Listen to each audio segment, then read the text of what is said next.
After the portrait of the characters, we are going to do some classification. It will enable students to have a better understanding. We'll begin with the idealized characters.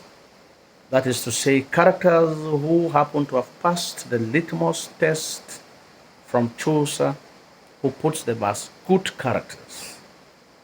They include the knight, the poor person, the Oxford clerk, and the plowman.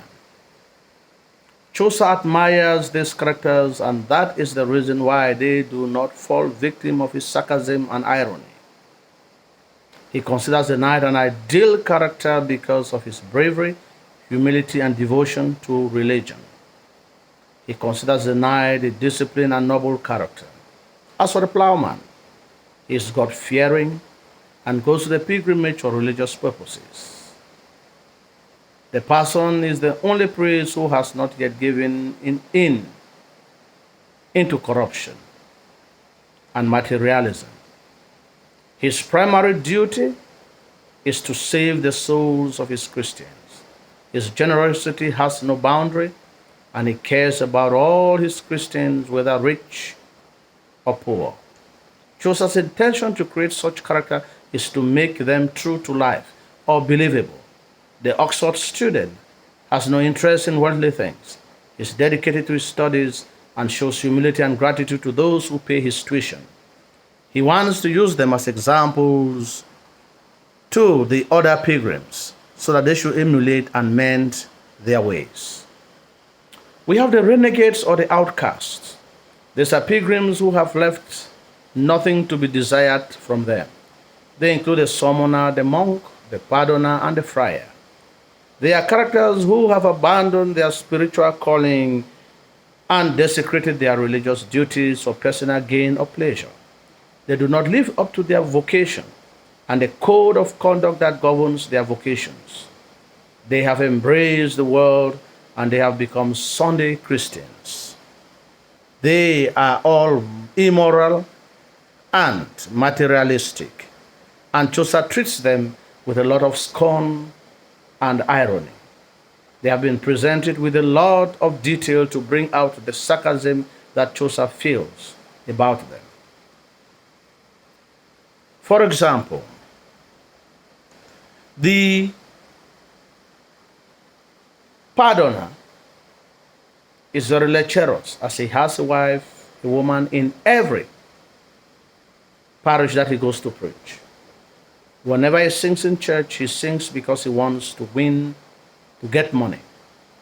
He is blasphemous, as he has relics which he begs Christians to believe have the power to pardon sin or to take away illnesses. The friar is very materialistic and very lecherous.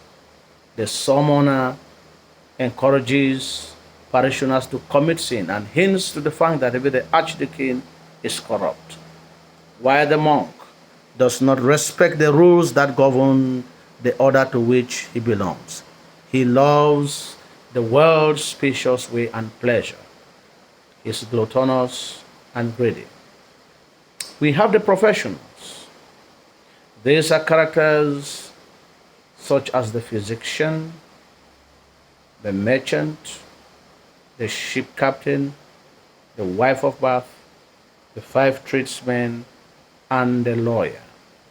Chaucer admires their skills and prowess as professionals in whatever they do, but they are spiritually barren and empty.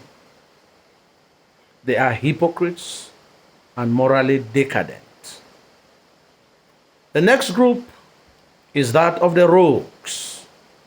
This group of pilgrims include the reeve, the manciple, the miller, the pardoner, and the summoner. They are parasites in disguise because they dupe other human beings to make money for themselves. No matter what they do, their main aim is to enrich themselves even at the detriment of other human beings and through unorthodox means. The reeve steals from his master and lends the same money to his master which he has stolen from him. From the money that he has swindled, He has built a very beautiful house hidden in the forest. The mancipal steals from the masters who claim to be very intelligent. The miller is dishonest, very immoral, and very savage.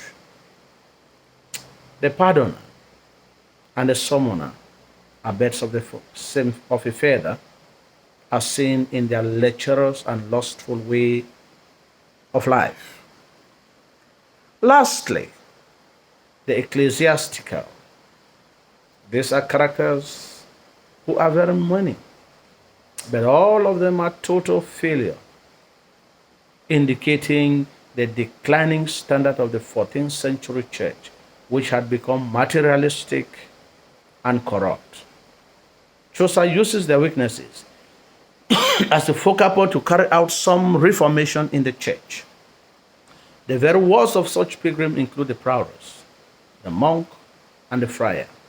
They are too worldly and have forgotten their religious obligations to mankind. Nevertheless, the church also has some redeeming characters, such as a person who represents a hope for salvation for the church and for mankind. His generosity, humility, and dedication to preaching the word is commendable. On the other hand, the prioress, the monk, and the friar are very materialistic and worldly.